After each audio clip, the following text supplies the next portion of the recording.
We are officially live.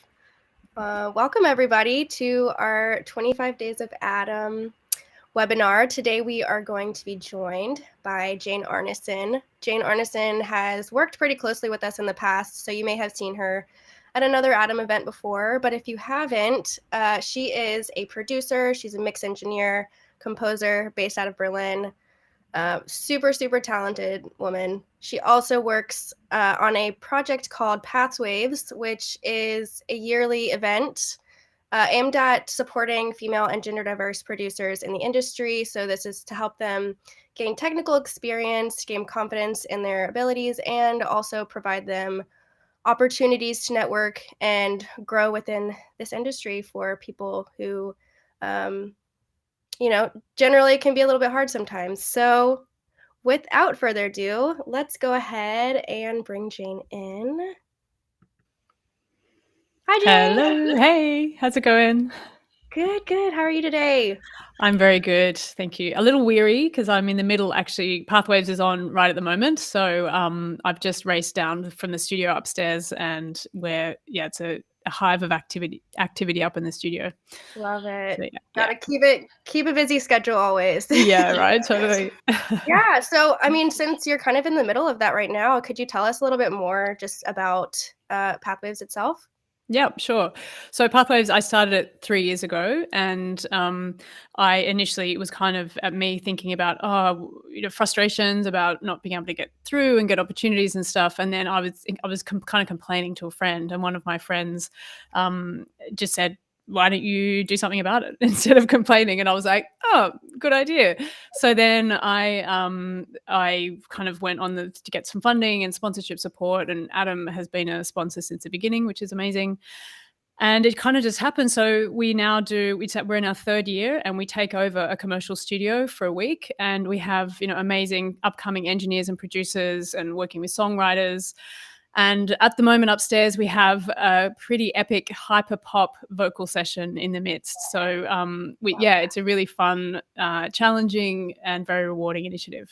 Yeah, no, it's really important work I think you're doing, and I'm really glad Adam is supporting that through. Yeah, I mean, absolutely. We simply couldn't do it without the support of the sponsors. And when we do get government funding, but also the brand sponsors that we have are super important. So, yes. Awesome.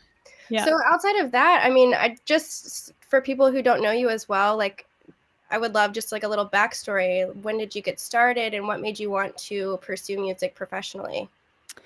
I mean, the story is like always with most people, a long and winding road, and it probably started when I was, just a teenager or even before. But I started to take it seriously when I was a young adult, and I studied music, classical music, and then I was always a bit of a bad girl of the classical music, and I was into like rock and roll and all that kind of stuff. I mean, rock makes me sound like I'm about 60, but I was into the indie scene in the late 90s, early 2000s. And so I got an internship at a very famous studio in Sydney, where I'm from, and went into these analog studios and just fell in love. And since then, it's just been an ongoing kind of love affair with analog, large consoles and every gear I can get my hands on. And I mean, that was when I first started using Adam monitors. And so since then, I have quite a diverse output. I do things from kind of more experimental sound art to pop production. I do a lot of work as a mix engineer,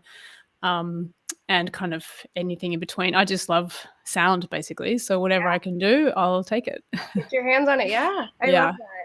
And what was it about the analog gear that you think like made you fall in love with it? I think there's something about the majesty of the sheer physicality of, like let's say a large format console. It's just this big imposing thing in a room. And first when I went into these studios, I just couldn't imagine being able to understand how to use them. They were so overwhelming. It felt like, flying a plane or something, Sure, And so I was always really in awe of it. And then sitting, as I started as an assistant, sitting in the background, kind of just being seen and not heard kind of thing, just watching everything going on, just the way that they could kind of masterfully work with an EQ or whatever witchery they were doing on the desk that I didn't understand, and they could just really make somehow this emotion of the music just kind of explode. It fascinated me, and also which still fascinates me today, the idea that recording or that we're capturing emotion somehow and like printing it onto tape or putting it into the binary ones and zeros, and how does that emotion get there? It's magical to me. So it was back then and still is today. Love that. Awesome. Well, I mean, I guess we can go ahead and jump right into it. So as we kind of talked about very briefly, Jane's going to be covering hardware versus software today, but do you want to kind of just give a little bit more what we'll be covering? Yeah, absolutely. So, I mean, I think in talking about hardware and software, it's always an interesting one. And I want to say at the outset that anyone that is out there and is joining the webinar, that I don't want this to be a passive experience where I just say what I think and, whatever. I encourage you to please be active in the chat, and I'll ask you questions, and please put in your answers and stuff, because, the question hardware versus software is a debate that has raged for the ages, since the 80s, I guess, or 90s, when software kind of came about, and it will continue to. So I'm kind of hoping that this is a fruitful discussion. I'm going to lead it with some ideas. I'm going to kind of talk about put a case for hardware, put a case for software, also talk about the disadvantages of both. And then, for people that might be getting overwhelmed with the options that are out there and not knowing which way to go, I put together a few kind of case studies. So when might hardware be a better choice in your workflow, or when might software be actually a smarter way to go? And then just finish off with talking about some general tips that might be helpful for people out there, regardless of what they're doing. Awesome. Yeah, like she said, if you have any questions, comments, please drop them below. We'll take some time intermittently throughout this, as well as at the end, to get to your questions. But yeah, let's go ahead and jump. All right, let's do it. I'm going to go big on this. Okay.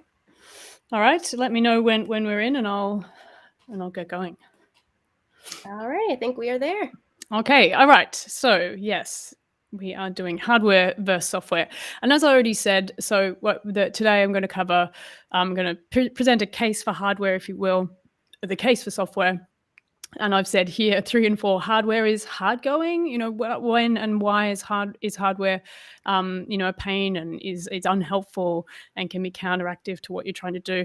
And then equally think about when software is underwhelming and when there are problems with software.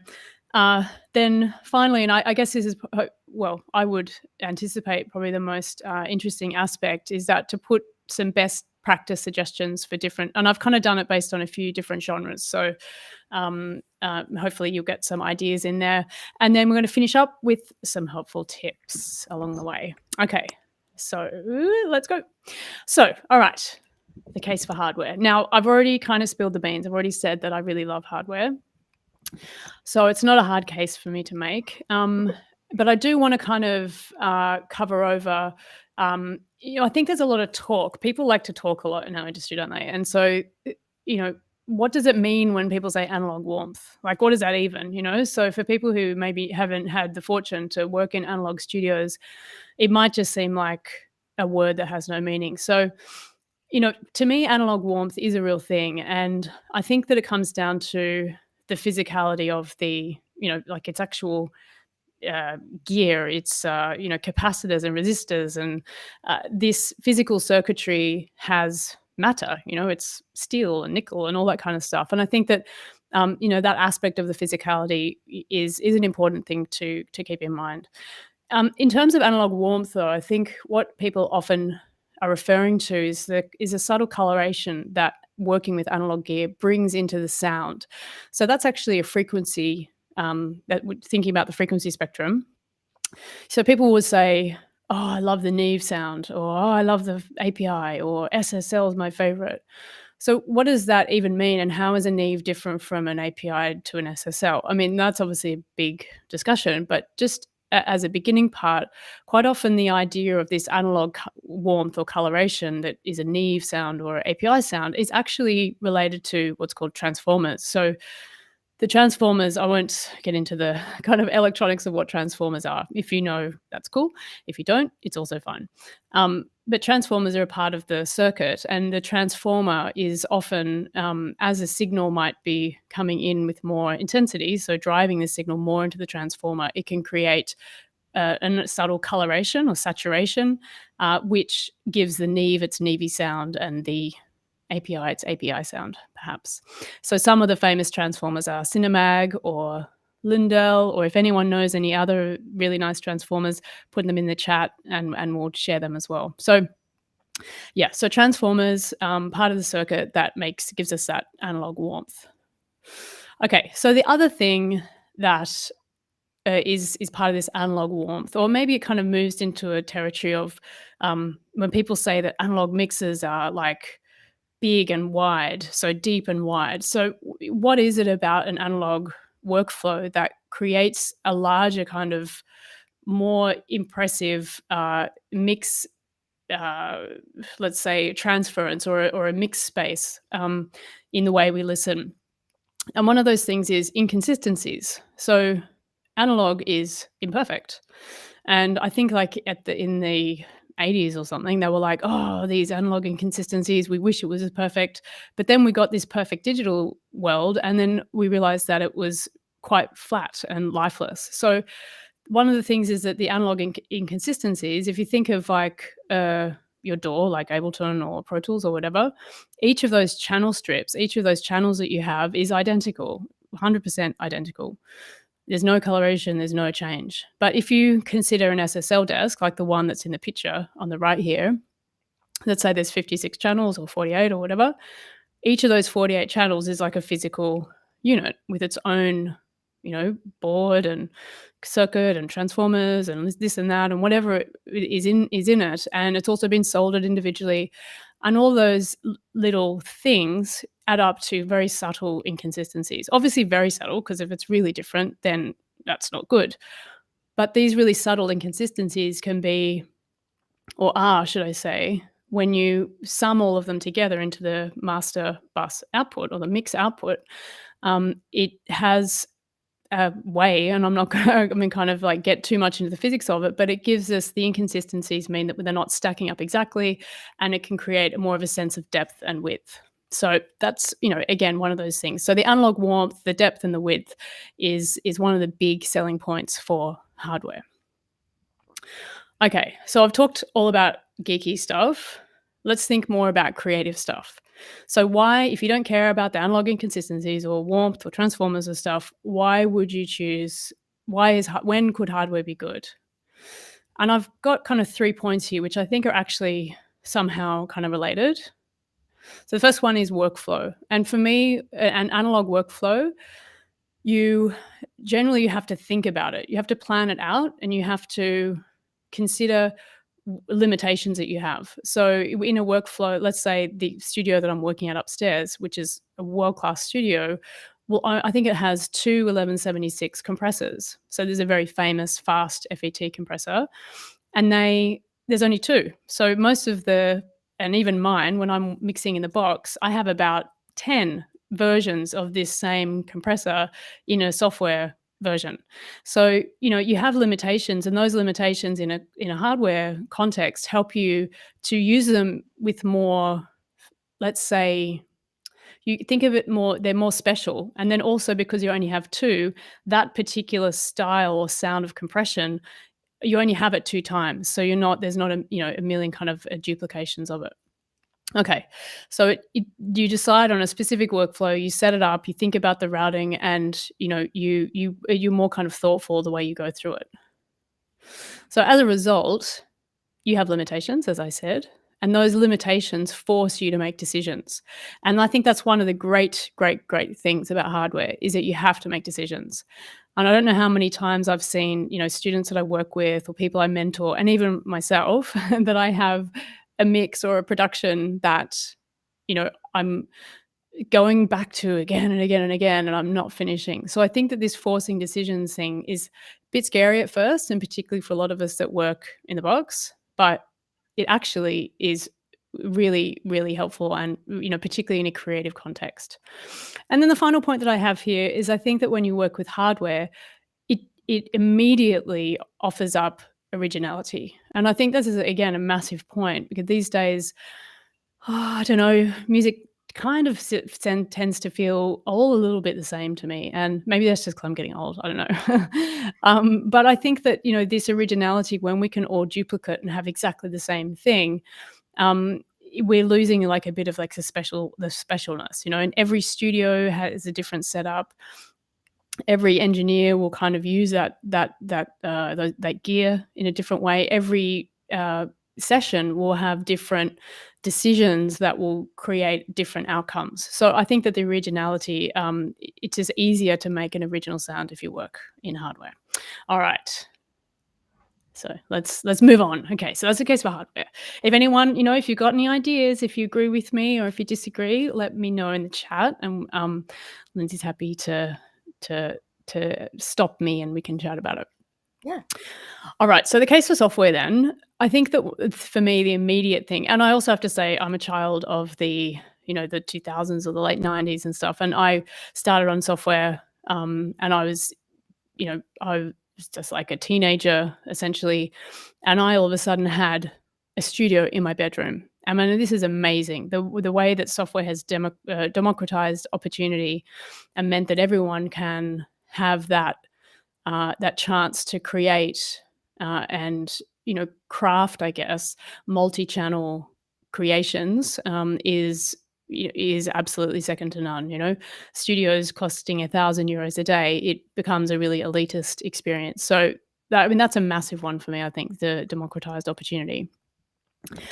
The other aspect, which I think is I've kind of already said in terms of putting the case for hardware, is the other side of it, is that although we could go, yeah, I love decisions, the reality that we can actually have potentially 10 1176 compressors rather than just being limited to 2 is often really, really handy, as we see with people that are working in their in-the-box mixers, or any compressor that you might want to duplicate, that generally you only have a couple of them. So I think repeatability is really good. The third aspect, and I think with software, is that the speed of workflow. So you can get up and recording in 2 minutes, maybe? I don't know how long it takes. I was in a session yesterday and it took 7 hours for us to get going. I mean, maybe that's a little extreme, but I think the case in point is that you can really get up and get moving, and it's just really fast. If you have an idea, you can capture that idea really instantaneously, and it's really, really powerful in that regard. The final one, obviously a really big one for software, is the convenience. You can pack it up and take it with you. I've done a lot of work actually. I'm from Australia and I used to travel a lot, also travel for Adam. And I think I almost wrote a whole album on airplanes. So, I think that the fact that you can do that these days is pretty amazing. So the take it with you convenience. I don't know that my neighbors, the people that were sitting next to me, appreciated me pulling out all of my gear in the middle of the flight. However, I really appreciated those 14 hours to Australia that I could actually do work. Yeah. That's super impressive. Totally. So, I think that the software, the reality that the flow is easy and I think instantaneous and reactive, I think is a massive, point in its favor. All right. Yeah, we got. I'll just quickly stop. We did get some people joining us in with their own opinions on amazing. Yes. Software debate. We got a lot of people. John here agrees with you on hardware. I would say most people seem to be in agreement with you there. Nice one. Yes. Yeah. Long live hardware. Yeah. I mean, I think it's one of those things maybe that everyone, if everyone could have their multi-million-dollar studio, we probably would, right? But we'd also definitely want to have that portable laptop solution that we can take on the go. So it is hard to say it in absolute terms, but no, yeah. I think that's a great point that you make, though. Just like the ability for just about anybody to become a producer or mixer at home nowadays is Yeah, it's really, massive. I think, giving us like a whole new generation of sound from people that might not have been able to, Absolutely. be in that world before. Yeah, absolutely. I mean, and I think a point that I should also make for this software on that tip is that, as I said, like hardware creates originality, and yes, it does, but also, you can say software, there's different types of originality that you get, and the different ways in which you can manipulate and contort sound. I'm looking at Ableton project here, and the advances that Ableton have made with audio manipulation and real-time warping and the different algorithms for granular-based algorithms for stretching, and all of this stuff is, completely new dimensions of sound that we kind of really didn't know were possible until, let's say, the late 90s or something, like maybe even early 2000s. So that's definitely not something you would get those sounds. Let's say people like Arca or Sophie or even experimental electroacoustic music is not easily made in a traditional analog hardware based studio. So Yeah. yeah. Yep. Awesome. Cool. All right. We also Okay. So we got some more. John, Yeah, go ahead. one last comment. John here says he also wrote a track on an airplane before, so got Nice some one, company John. there. Excellent. Totally, it's the only way to go. Yeah. I mean, you've got to get those noise cancelling earphones to you get into your world and forget that you're on a plane. But Yeah. it is good stuff. I always do very kind of Eno-esque music for airports. Yeah. Ambient kind of music comes Yeah. out. Airport music. Like, that's great. Nice. All right. Okay. So let's roll on. Okay. And again, thanks, John, for your comments. Appreciate it. It's really nice to hear your opinions, and everyone else, keep them coming. All right. So I've been saying how good hardware is. Now let's get a bit real here for a second. So hardware is very expensive. I was just up talking about there's a Fairchild upstairs, and I think that the Fairchild, if someone might know the cost of a original Fairchild, I think it's somewhere about $60,000 for one. So, I mean, I don't think I need to say anything more than that. It's very, very expensive, and that's just one thing, one unit. And if you combine it all together, you really have to have a lot of cash to set it up.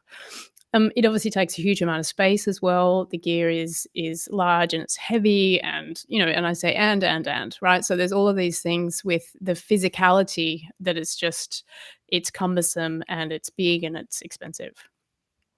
The second thing is connected to that is it can break. It's like how many studios have I been into? Not this one. I'm working at Brewery Studios in Berlin, and it's absolutely amazing. It's my absolute favorite studio. But certain studios that I, of course, will not name have, don't really take care of their gear that well. And you come into a session and they go, oh, that's not working. That's not working. Oh, that also isn't working. You've got to fiddle the switch on that. And that's, so, and then you're like, oh God. So, can be frustrating if things are not maintained. And of course, the older it gets, probably the more delicate, harder to get parts, the longer it takes to maintain. So of course, there are some significant drawbacks for that. The other side of that, which maybe is connected to it can break, but let's take it away from the maintenance side, just to come into a studio and to be able to even just get a signal coming out the speakers can sometimes take hours if you don't really know it. And in fact, if you don't understand, you'll never get the signal to come through. And that's one of to kind of cut across. One of the things that I'm doing with Pathwaves is to try and develop that confidence and that skill for female and gender diverse people to have these opportunities in studios, because they're not very often there, and when they do get there, they have no confidence whatsoever. So as I said, we've had some sessions that have taken quite a long while to get the signal coming, but I think it's a really important opportunity to let people relax and try and figure out the signal flow, because it's very complicated. So definitely you need a high level of skill, and then you have all of the different gear, and you've got to learn how it works and understand the differences, and put it all together and somehow still be focused on the creativity and not get stuck with all the technical stuff, right? So it's a lot. The other thing, as I've said, the limitations, we can say that they're great, but actually, it's annoying that you only have one LA2A. You really want to have like 4, or you even want it to be stereo and it's mono. It's so annoying. So these limitations, particularly once you're used to working in software, I do a lot of teaching in university, and when I'm trying to like encourage the excitement for hardware, and the students who have never worked in hardware before are like, what, is only one, and it's like, yeah, there's only one, make it count, that's kind of what I say. So these limitations in terms of physicality of the gear. And then the next limitation is that you only have a certain amount of time, unless it's your studio. If you're hiring it, you really don't have the endless time that you have when you're working in the box. So again, these decisions, if you make a mistake or anything, you're kind of in trouble. So you might have a less than perfect product at the end of the day. And then, this final one is a bit tongue in cheek, but where have all the presets gone? So people are like, oh my God, like, what do I do? And it's like, well, you've got to hear the sound and move the knobs based on what you hear. And, quite often that can be, people are so used to using presets that they don't know how to do that, Yeah, so yeah. I'm sure it's quite a mental exercise to go back from digital backwards to analog. It's probably Yeah, I think it's learning curve. definitely a scare. I think would say it's a very overwhelming experience for particularly the younger people coming through. They just, and I kind of force them. I'm like, I won't even let them EQ with the visual graph, and I just say, just listen to it, hear it, think about what it is, what frequency it is that you're hearing, and cut it out and see if you got rid of the thing that you heard, and that it takes a while, definitely. Yeah, it's a hard one. All right. Have we got any comments? Anyone piping up, saying what they think about hardware? Okay, let's keep on going. Okay, so the software's too soft. I say, why is everything sounding the same? That's probably my biggest complaint about software, is that I just feel, oh God, does everything sound the same? What do you all think out there? Am I getting old and jaded? But I think I do think that there's, when we have these duplicates and everyone finds a new plugin and everyone's using it, it can start to sound very samey. The other thing which I think is probably connected to this is this idea of emotion, and as I said probably at the beginning, like this excitement about when it's this palpable experience, that the emotion that was in the room somehow is now coming out the speakers, and that's recorded and it's playing back. And I think that I don't know. I mean, maybe I'll just put that as a rhetorical question, but I think that we can, in a digital context, maybe less professionalism in the way that we record, or maybe less quality rooms, or thinking, oh, fix it later. Maybe not getting the most perfect takes because you don't, it's just your bedroom and you don't maybe you don't perform as well. I think it can go both ways, but I was actually listening to Jeff Buckley's Grace the other day. I mean, it's such an amazing album, but I just was like, oh, wow, like what an album, what an emotional, beautiful album. And I don't know if there's many that are as good as that these days. Anyway, moving on. Okay, so the other thing here, which I think is a real one, is there are just so many options. You've got a million tracks, a million, like duplicates of the same compressor. You can do everything, and then particularly if you're working with sound banks, you go to find a sound, and then next thing you know, oh, what happened there? I just lost my. Oh no! Am I there?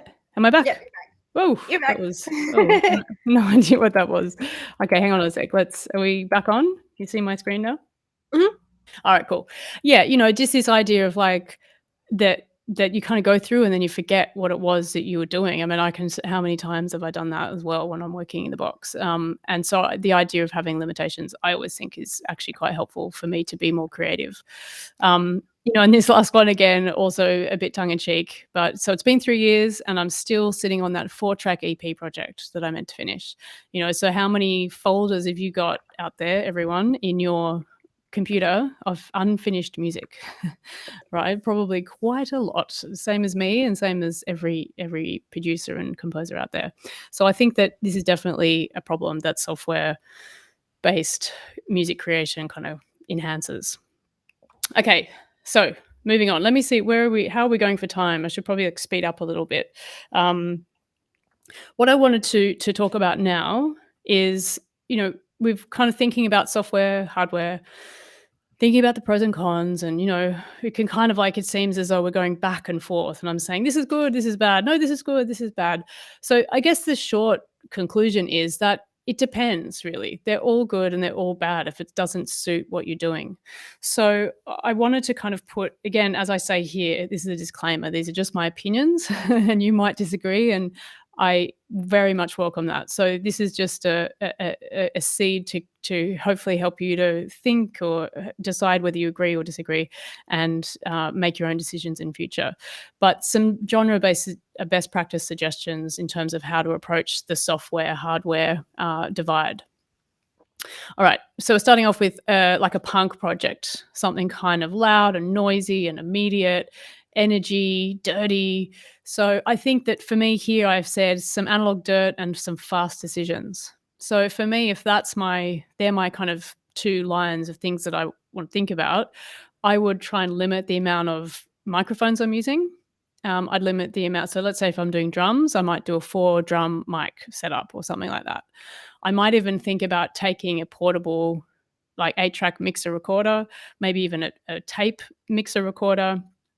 And that really forces me to limit my choices and make decisions on the fly when I'm recording it, to just be really reactive in the moment and try and, like, catch this kind of, like, what's the word? An anarchic kind of energy that we want in this kind of music. So as I say, get in and capture the energy is the idea, and perfection doesn't necessarily matter. So we don't need lots of time perfecting the mix necessarily, but we might want to kind of, as I said here, maybe we want to make the mix in the same day. So as I said, the idea to take a recorder mixer, so you set it all up, you get the mics, you start recording, and then you kind of do this mix in the moment as you go. And I've actually done quite a few little projects like this that I've recorded directly to tape and mixed it in the session. They always turn out really, really cool. So minimal analog gear out of the door. I like this kind of stuff out of the door, and it just feels really I feel really in the moment, and I can kind of be part of it, let's say. Okay, so let's go to another one, an R&B soul session. So I've said here, capture that warmth and vibe. So that's the main thing. So here I'd have a really different approach. I'd think about a more high-end studio for this. I'd think about trying to find a room that has really nice acoustics, so maybe some wood, and I want to get the drums in a nice room and capture the sound of the drums reverberating in that room. So I'd really also think about a nice combination of quality mics, close mics, and then this, as I said, this some stereo miking to get this vibe in the room. I'd also probably want to, and this is why, as I said, I'd probably go to a higher end studio, because you can see here immediately I'm thinking about the room that I need. I also want a range of different microphones. And now I'm saying in my third point, I want a bunch of different preamps with this color that I mentioned in the first when I was talking about transformers, this coloration, so that I can, again, really think about adding this nice kind of warmth, this analog warmth and vibe. And then down the bottom, as I said, tape is where the soul resides.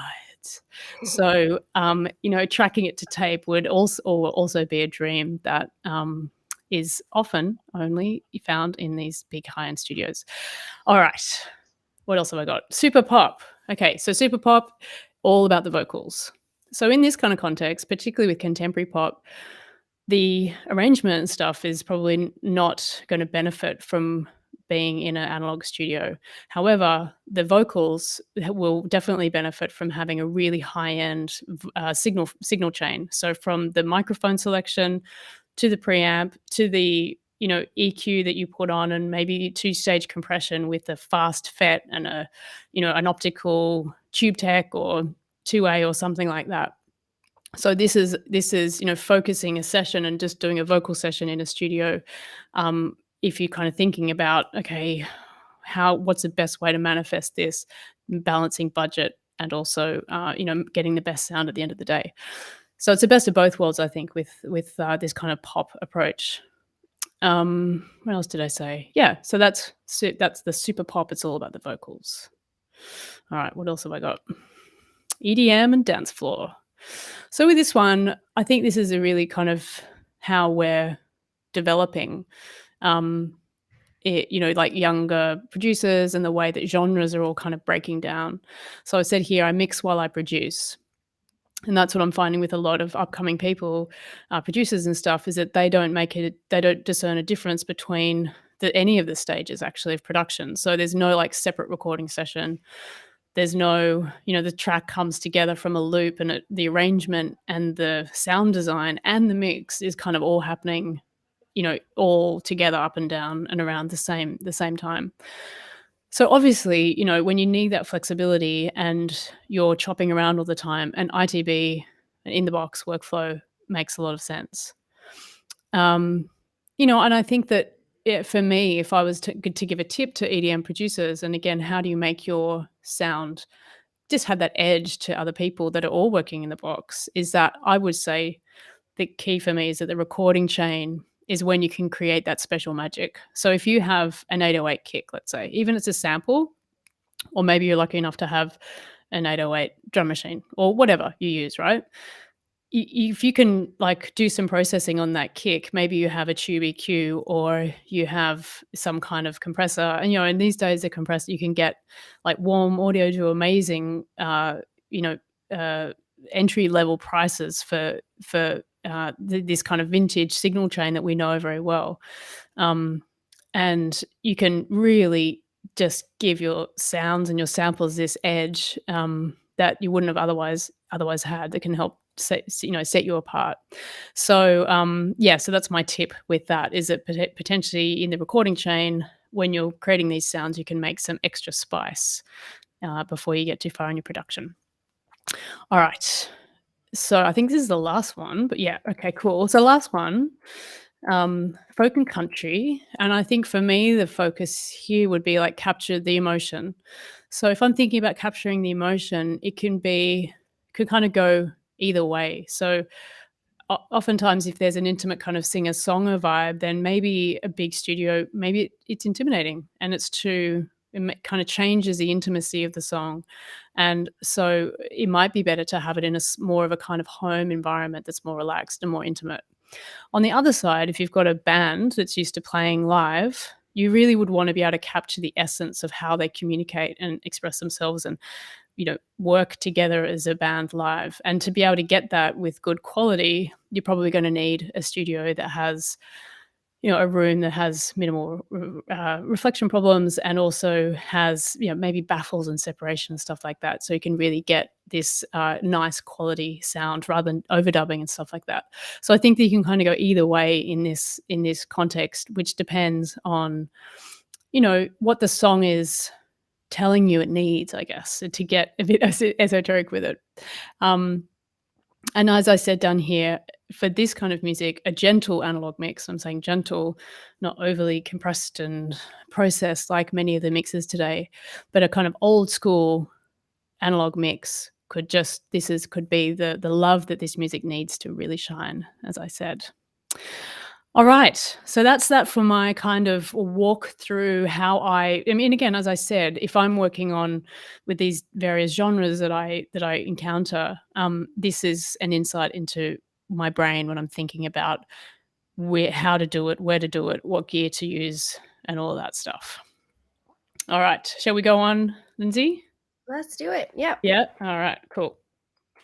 Okay. So this is the finishing part. I think we're probably doing okay for time. So for me, I think, again, regardless of however you approach it, there are things that are really important to me. So sometimes we can get carried away with thinking hardware, software, blah, blah, blah. But these things to me are fundamental that I can't help but bring up. So the first one, gain staging and understanding levels is really key to success, regardless if it's analog hardware or in the box software.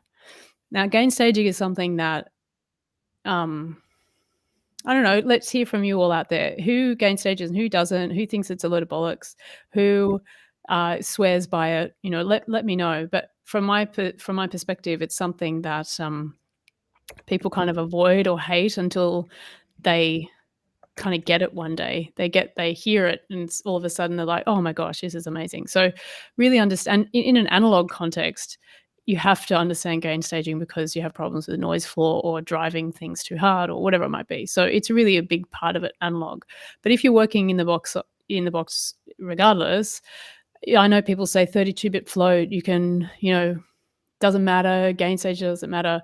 But gain staging, it's not, even if you can have infinite gain in the box, it's not more of a technical thing, it's more of a mental thing, your brain and the way that your brain is organizing the spaces between the sounds to create a mix that has depth and width and is interesting and enjoyable to listen to. So I think that for me, as I said, gain staging is important.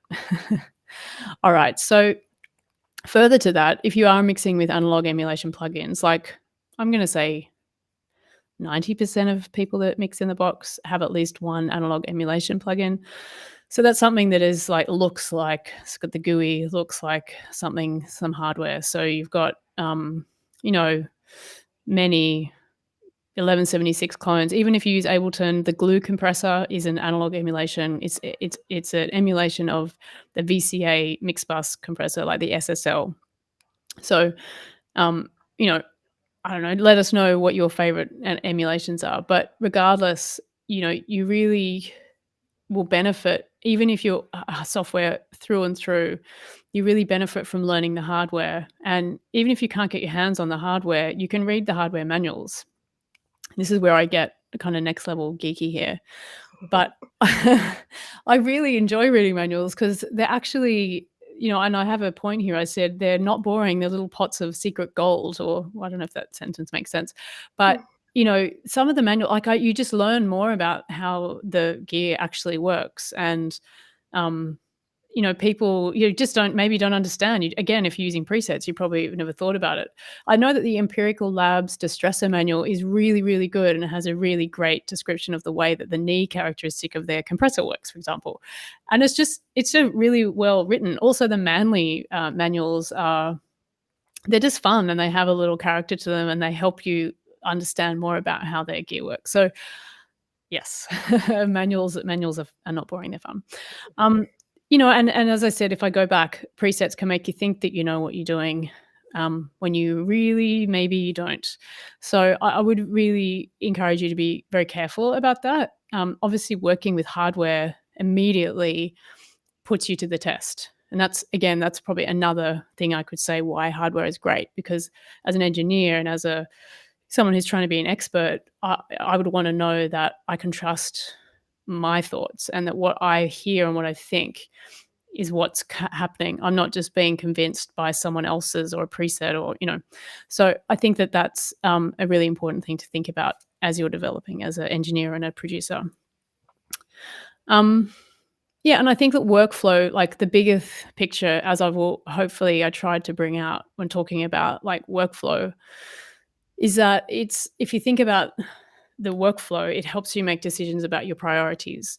And obviously these days, making music, we all have to think about the time, how much time we have, how much time it will cost, I guess, ultimately, and the money that we can put into gear that we might buy or studios that we might hire. So I think that for everyone, thinking about the workflow that works for them best is going to help you decide what's right for you. Cool. Okay. I mean, this is me maybe, again, being a little bit ranty, but, just because everyone is doing it a particular way, it doesn't mean you have to. I think that, trailblazers are always the ones that do something. I think, if you think about Mark Ronson, kind of when he came, Amy Winehouse, Back to Black, and it was completely different from everything that was happening at the time. And, this is a precursor to now Adele, whose album has just come out. Adele wouldn't have existed if it wasn't for Amy Winehouse, and these kinds of, trailblazers and having to just find their own way through sound are the reasons that we get these, movements and new styles and trends and stuff. So do it your way, I say. And then just a final one to finish up with is I think that with hardware, I would always say it can be very overwhelming. And I would just suggest that just take a minute, learn the gear. You don't need to learn all of it at once. And one bit at a time. First this bit, then that, and next thing you know, you really understand all of it, because it can be very overwhelming when you see all of the things and you want to use all of it. I mean, it's the same with mixing in the box with analog emulations. All of the so much gear that does so many different things. And again, we might fall into this trap of using presets, but I would really encourage you to just pick one, really learn it, explore it, learn the manual, and then it becomes an instrument for your use as a creative technical person. Oh, all right. Okay. That was quite a whirlwind. I think I'm done, and I think that maybe we can, if anyone's got any questions or any comments, we can open it up for a few minutes. So yeah, if there's any questions you have from anything throughout this presentation, drop them below. We also have a couple comments that came in. Nice. Jonathan Ward said, I think in regards to gain staging, he likes to. Feels like his plugins work better. Good. Nice to hear. I'll bring this out now. Okay. Yeah. Yeah, I mean, I think definitely, it is cool, Jonathan, if you're gain staging. I definitely think a lot of people, when when you kind of first start out, people kind of go, oh, maybe sometimes. I would also say for people that don't, or maybe don't even understand what I'm saying, what is gain staging, you can also let me know if you don't understand, and I'm very happy to explain it a bit. But oftentimes people think it's this big thing that it isn't, and gain staging is just turning down the levels and getting things right before you start. So don't be scared. John also mentioned, I think, in regards to being creative and trying new things, every trend came from someone who dared to be unique and creative, which couldn't agree more. Yes, nice one, John. Absolutely. It really is. And I definitely, I think it's difficult because with the way that, and again, playlists, and if it's not one thing, it's the other, we can't help but somehow want to emulate the people that we love. And I think that's like part of it. But also at some point we have to have the courage, be courageous to put your own ideas in. And that's when you truly become an artist, in my opinion. Yeah.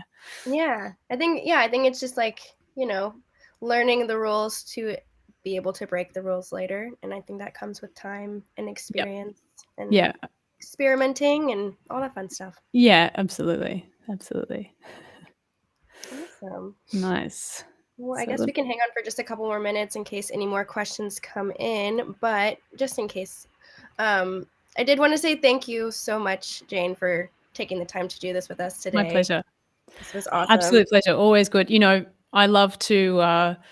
definitely love to talk about sound, if you can't tell. So definitely happy to do it. I can see there's a few questions. Oh yeah, here we got one from Andre that says, what are your thoughts of AI and mastering and mixing? I'm interested to hear your thoughts on this. Yeah, I mean, I think I think a complex situation with not a simple yes or no answer for me.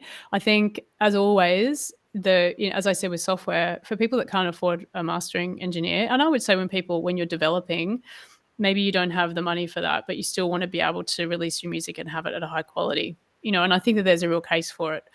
But in the same way that I would say that when there's a time to invest in your craft, as you go and thinking about where you're at, nothing not yet. I mean, we're not there with AI yet, maybe in the future, but there's not that, again, it's the emotion, like, what is music about? Yes, it can level it, but like, is it considering the intention? Is it talking with the artist about how do you want that to go? Do you want it to hit at that level, or maybe you want to take it away a bit more? I think that those decisions of a human person having an emotional response to the music, or even a conversation with the artist, the mixer, the producer, or whatever, will mean that the mastering and the mixing of a person is, up until now, superior ultimately to AI. But I do think that AI has a purpose in the whole kind of democracy of the field, but I don't necessarily think that it's super commercial option. Yeah. Yeah. I agree. Awesome. Nice. Well, if you do want to ask Jane any more questions or check out more from Jane, make sure to visit her website, janearnison.com. And then if you also want to learn more about Pathwaves, you can check out their website. We have both of those listed here, and we'll drop them down in the comments below as well, in case you guys want to learn more. Yes, please do. Outside of that, we have 25 Days of Adam continuing for the next 10 days. So make sure you guys are following us on Instagram, Facebook, YouTube. We have tons of giveaways, webinars, live DJ sets, lots of fun Christmas themed content coming out the rest of the month. Yay. Make sure you're getting into that. Yes, festive. Let's see. I think that's it comments wise. Yeah, if you have anything else though, we'll make sure to get back to you. Yeah. Absolutely. I think there's something from Patrick about a sub 10 with the A7X, and I would just say, yeah, I think it's in there. I mean, I think the best advice I could give about this, Patrick, is to measure your room, and you can kind of see the way that a sub, you can, online there's lots of sites that will do it for the volume of your room and the size of the power and the size of the sub that you have. I would say that a sub 8 already in a small room will do a lot, because the sub 8, when you connect it to the A7X, you get yourself a mid-range driver, because the second driver on the A7X turns into a mid-range driver, and then the sub is devoted to the sub work, and so you're going to have a lot more headroom and a lot nicer sound. So let's give us your feedback. Tell us how it feels once you get it in there. But really important, tune your room. And if you don't have treatment in your room, really think about it, because sub can create more resonant problems with modes and anti-modes. Wonderful, wonderful advice. Here, we actually got one more question. Oh, cool. How to get the best listening mixing environment at home. I have problems getting the mix right in the home studio. Yep, that's a massive one. I think everyone goes through, including myself. Is that okay? So the first thing to say is that it's never perfect, and it's always, you have to kind of, it can be experimentation as well as sometimes some compromises. So there are definitely a few really simple things to do. First of all, find a place in the room that sounds the best before you do anything. So I think that might not necessarily just in the first place that you might think. If you can't move things around because it's in your bedroom or whatever, that's okay. You kind of have to make do with stuff. Obviously, things like putting the speakers not too close to the wall, or if you have them close to the wall, try and have some some acoustic treatment in the background to absorb some of the speaker boundary interference problems that you might have.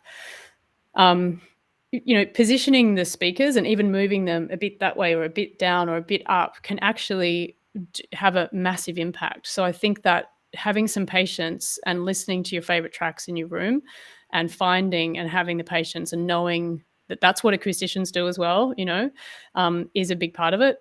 And the second thing is, I do think that room treatment, if you haven't got any room treatment, you need it. As soon as you start to get serious about it, all rooms have problems. And if you have already done treatment and you really got it to the best that you can for your situation or your budget or whatever, and you still feel like there are problems, the final piece of advice that I'll give to you is always mix with references of music that you know really well, and how it sounds coming out of the speakers can help you decide where the balances are and if you've got the tonal, balance correct or not in your own mix. I hope that is helpful for you, John.